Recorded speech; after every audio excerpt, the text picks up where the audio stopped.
Nah, sekarang prinsip-prinsipnya. Yang pertama, prinsip hidup minimalis itu singkirkan segala yang mempersulit hidup, yang nambah-nambah kerjaan, yang ngeribeti saja, ngerepoti saja padahal tidak penting. Ya singkirkan saja. Kadang-kadang ada yang ada ndak di sini yang suka misalnya dengan ikan misalnya, terus beli akuarium. Awal-awalnya seneng, tapi lama-lama males ngurusi. Akhirnya ikannya mati, ya, akuariumnya buang. Terus kapan-kapan kok seneng lagi, terus beli akuarium lagi, beli ikan lagi, tapi terus yang buang lagi.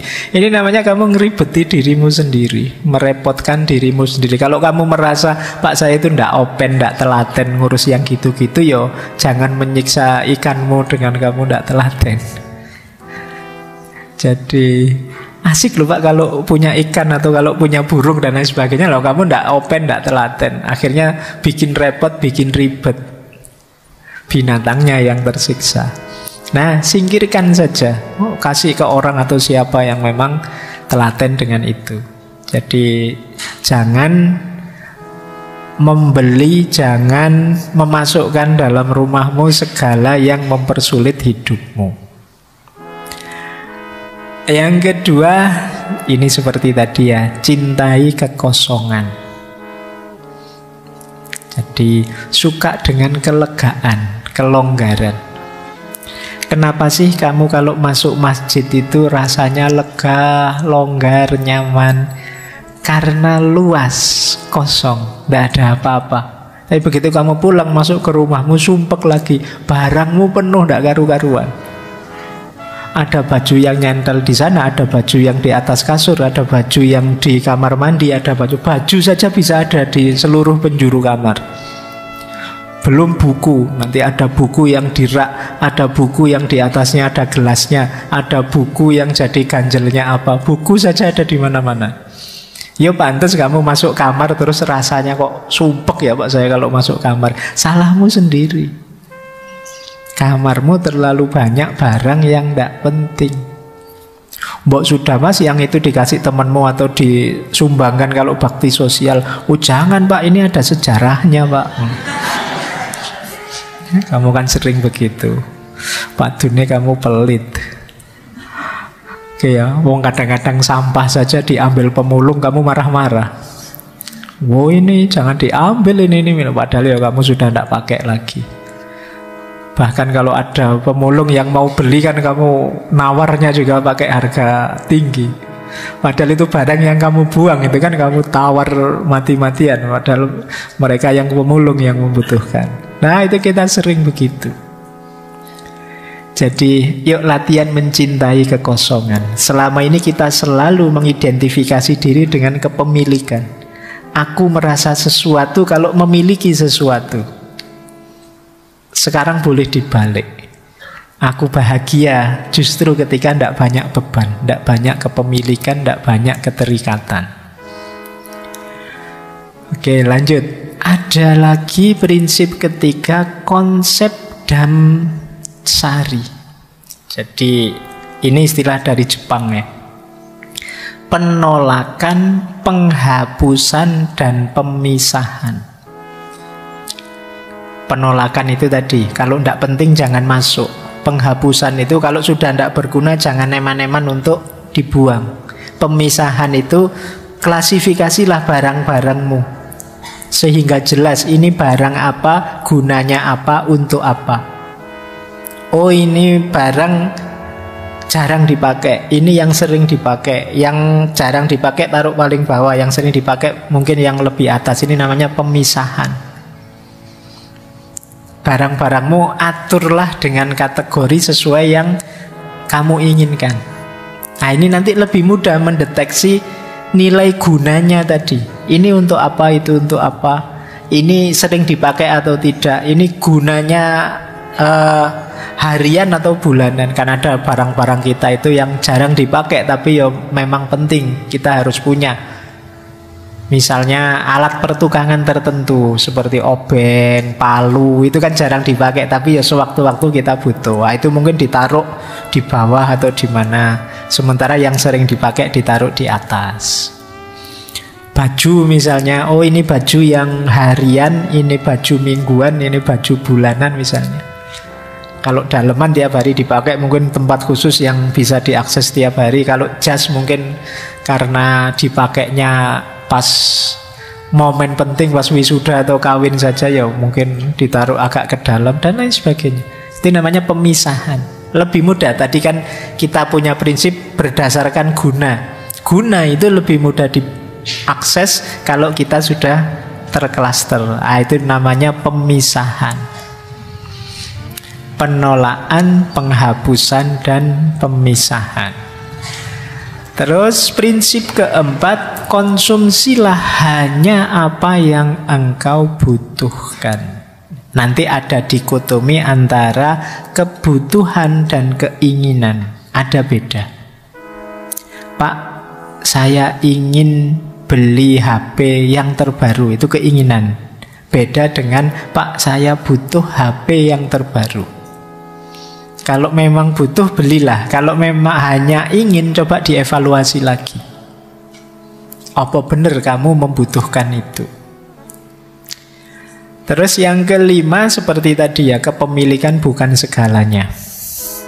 Jadi yang jadi kuncinya adalah kemanfaatan. Yang terakhir, waktu tidak bisa diulang. Ini prinsip ya. Maksudnya apa? Kerepotan kita, stres kita, terbuangnya waktu, tenaga, biaya kita untuk ngopeni barang kecil-kecil yang tidak penting tadi, ya tidak bisa diulang, sudah lewat. Kita menghabiskan hidup secara tidak efektif, tidak bahagia. Karena keinginan kita yang tidak terkendali. Apa saja mau dibeli, mumpung murah Pak, mumpung diskon Pak, mumpung beli satu dapat satu Pak, mumpung, kan kita selalu begitu. Akhirnya ya jadinya kita tidak efisien dalam hidup, waktu kita terbuang. Oke, lanjut. Nah, sekarang manfaatnya, ini belum masuk ke filosofinya ya, masih praktis-praktis. Manfaat hidup minimalis yang pertama, hemat waktu, tenaga, biaya. Ini jelas ya. Semakin sedikit yang kita miliki kan semakin sedikit alokasi waktu, alokasi tenaga, alokasi biaya untuk barang yang kita miliki. Yang kedua, mengurangi stres.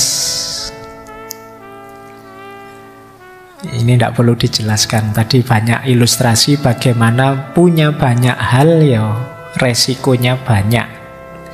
Potensi stresnya lebih tinggi. Kemudian memberi ruang dan waktu untuk hal yang lebih penting.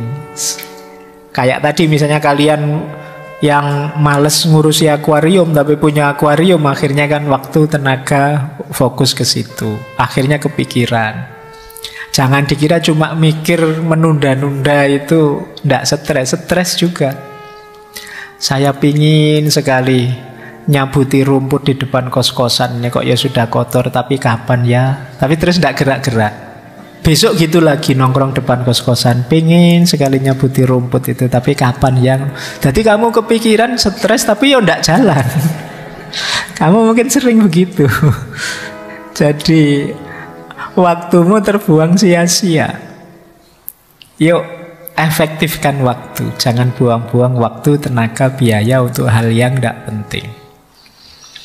Kemudian kesempatan berbagi. Tadi kan ada bersih-bersih, buang-buang. Ya yang masih bagus kan bisa kita pakai untuk berbagi.